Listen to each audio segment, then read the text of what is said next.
આવતીકાલે 20મી માર્ચને ચકલી દિવસની ઉજવણી કરવામાં આવતી હોય, જેને લઈ માળનાથ ગ્રુપ દ્વારા કુંડા વિતરણ કરાયું। આવતીકાલે 20મી માર્ચ એટલે કે સમગ્ર વિશ્વમાં ચકલી દિવસ તરીકે ઉજવણી કરવામાં આવતી હોય છે। ચકલી એ સામાજિક પક્ષી છે અને લોકોની વચ્ચે રહેતું પક્ષી છે। હાલ ધીમે ધીમે ચકલી લુપ્ત થતી જઈ રહી છે, તેને બચાવવાના પ્રયત્નો ભાવનગરના પક્ષી પ્રેમીઓ કરી રહ્યા છે। ત્યારે પક્ષી પ્રેમી હરિભાઈ શાહ અને માળનાથ ગ્રુપ દ્વારા પક્ષી બચાવો અભિયાન અંતર્ગત આજે ભાવનગર શહેરના હલુરિયા ચોક શહીદ સ્મારક ખાતે પાણીના કુંડાનું વિતરણ કરવામાં આવ્યું હતું।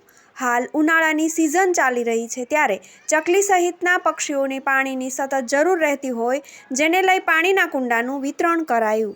મારું નામ છે હરિભાઈ શાહ। આજે માળનાથ ગ્રુપ તરફથી જે કાળઝાળ ગરમીમાં પક્ષી માટેના કુંડા આજે મેં વિતરણ છે 19 તારીખે, અને આવતીકાલે ખરેખર વિશ્વ ચકલી ડે છે। આ નિમિત્તે પણ અમે આયોજન કર્યું છે કે જાતે જઈને અમારે જેટલા વિડીયો આવ્યા છે કે ચકલીના માળા કેરેસ્તે પર પડી જાય છે, ઘણા ઝાડ ઉપર રાખે છે, ઘણા પૂઠાના રાખે છે, વેર વિખેરી છે। એટલે અમે એટલો બધો વિડીયો અમે અગાઉ પણ ઘણા ઠેકાણે લગાડ્યા છે, અને આ વખતે પણ અમે આ સ્થળ પર જે ગઈકાલે અમારા લોકોનો 100 જેટલા માળા અને 50 જેટલા કુંડા એ જાતે જઈને લગાડવાના છીએ।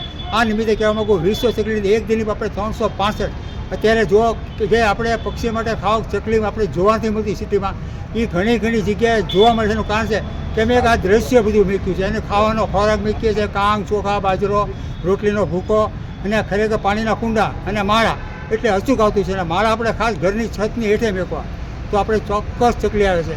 આ નિમિત્તે બીજું કહેવા માગું છું કે આપણે ધ્યાન દેવાની જરૂર છે। અત્યારના જુઓ ઘણી જગ્યાએ કાળઝાળ ગરમી છે, કઈક સંસ્થા ભાવનગરની આવી છે, એમ ગુજરાતની અંદર જાગૃત થયું છે। હું તો એટલું કહેવા માગું સાહેબ કે આપણે આડેવાળા ખર્ચા હોટલમાં જઈને 2-5 દિવસ આપણે જન્મી ઉજવીએ છીએ, કોઈ સારો પ્રસંગ ઉજવે, એમાંથી 5-10% ખરેખર કાળઝાળ ગરમી મૂંગા પશુ પક્ષીની જેટલી સેવા થાય એવા પાણીના કુંડા મેકો, માળા મેકો, અને આનો ખોરાક માટે મેકો, કાંગ, ચોખા અને બાજરો। આ નિમિત્તે કહેવા માગું, ગઈકાલે વિશ્વ ચકલી નિમિત્તે અમે ઘણા જગ્યા પર જઈ અને જાતે જ અમે ચકલીના માળા ગોઠવવાના છે, અને આ ગોઠવી અને એના માટે ખોરાક માટે કાંગ, ચોખા, બાજરો એ તેનો મેકવાના છે, અને પાણીના કુંડા। એટલે આ નિમિત્તે તમામ આપણે જે સાંભળતો હોય આપણા માધ્યમથી એ ખાસ એટલે વિનંતી કરું છું કે વિશ્વ ચકલી નિમિત્તે એક દિવસ 365 આપણે ધ્યાન દેવો। જય માળનાથ।